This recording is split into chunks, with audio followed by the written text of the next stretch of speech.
Assalamualaikum warahmatullahi wabarakatuh. Halo semuanya, perkenalkan nama saya M. Azrul Putra dengan NPM 241111013, Program Studi Sastra Inggris, Fakultas Sastra dan Ilmu Pendidikan, Universitas Teknokrat Indonesia. Pada kesempatan kali ini saya akan menjelaskan materi mengenai Nuzulul Quran sebagai pemenuhan ujian tengah semester pada mata kuliah Pendidikan Agama Islam yang diampu oleh Bapak Asgaf Asnan Siregar MH. Berikut materinya. Nuzulul Quran merupakan peristiwa turunnya Al-Quran kepada Nabi Muhammad SAW melalui malaikat Jibril di Gua Hira, Jabal Nur. Peristiwa ini terjadi pada 17 Ramadan 610 Masehi.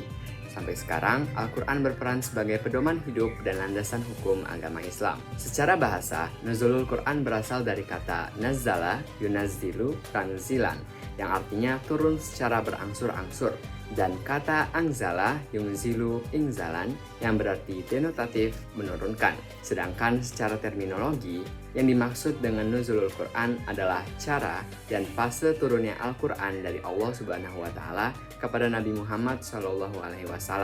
Al-Quran pertama kali diturunkan di Gua Hira, sebelah utara Mekah pada malam ke-17 Ramadan. Dasar dari peringatan Nuzulul Quran pada 17 Ramadan adalah tafsiran dari surah Al-Anfal ayat 41. Ayat Al-Quran pertama yang diturunkan kepada Nabi adalah surah Al-Alaq ayat 1-5. Hari itu, pada 17 Ramadan 610 Masehi, Nabi Muhammad SAW yang berusia 40 tahun sedang menyendiri di Gua Hira. Tiba-tiba sosok asing dan besar menghampirinya. Sosok tersebut adalah malaikat Jibril. Tubuh Rasulullah SAW bergetar karena terkejut dan ketakutan dengan kehadiran malaikat Jibril. Malaikat Jibril pun memeluk Rasulullah yang gemetar, kemudian mengucapkan kata Iqra sebanyak 3 kali. Kata Iqra ini memiliki makna bacalah. Rasulullah yang ketakutan pun menjawab, aku belum mengenal bacaan. Kemudian malaikat Jibril pun melanjutkan perkataannya dengan surah Al-Alaq ayat 1-5 yang berbunyi A'udzubillahi minasyaitonirrajim Bismillahirrahmanirrahim. Iqra bismi rabbikal ladzi khalaq, khalaqal insana min 'alaq. Iqra wa rabbukal akram, alladzi 'allama bil qalam, 'allamal insana ma lam ya'lam. Yang artinya, bacalah dengan menyebut nama Tuhanmu yang menciptakan. Dia telah menciptakan manusia dari segumpal darah. Bacalah, dan Tuhanmulah yang maha pemurah yang mengajarkan manusia dengan perantaran kalam. Dia mengajar kepada manusia apa yang tidak diketahuinya. Quran Surah Al-Alaq, surah ke-96, ayat 1-5. Surah Al-Alaq ini pun menjadi wahyu pertama sekaligus surah pertama di dalam Al-Quran yang disampaikan kepada Rasulullah SAW.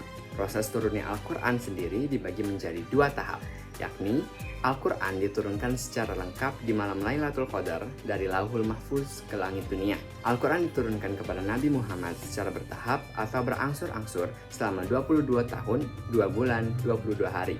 Turunnya Al-Quran dibagi lagi ke dalam 2 periode, yakni periode Mekah yang disebut dengan ayat Makkiyah dan periode Madinah yang dikenal dengan ayat Madaniyah. Selama periode Mekah, pada umumnya ayat yang diturunkan berisi tentang akidah atau paham terkait keimanan dan tauhid atau dasar ajaran agama Islam. Pada periode ini terdapat 86 surah yang diturunkan selama 12 tahun 5 bulan. Sedangkan ayat yang turun di Madinah umumnya berkaitan dengan muamalah atau hubungan manusia sebagai makhluk sosial, syariat atau aturan dalam kehidupan Islam, dan hukum Islam.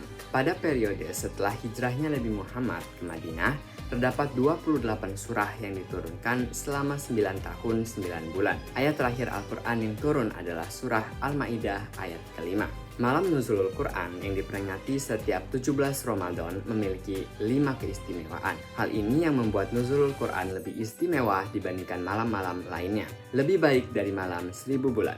Malam Nuzulul Quran disebut lebih baik daripada malam-malam selama 1000 bulan. Maksudnya mengerjakan amalan atau beribadah di malam Nuzulul Quran nilainya lebih baik daripada ibadah selama 1000 malam.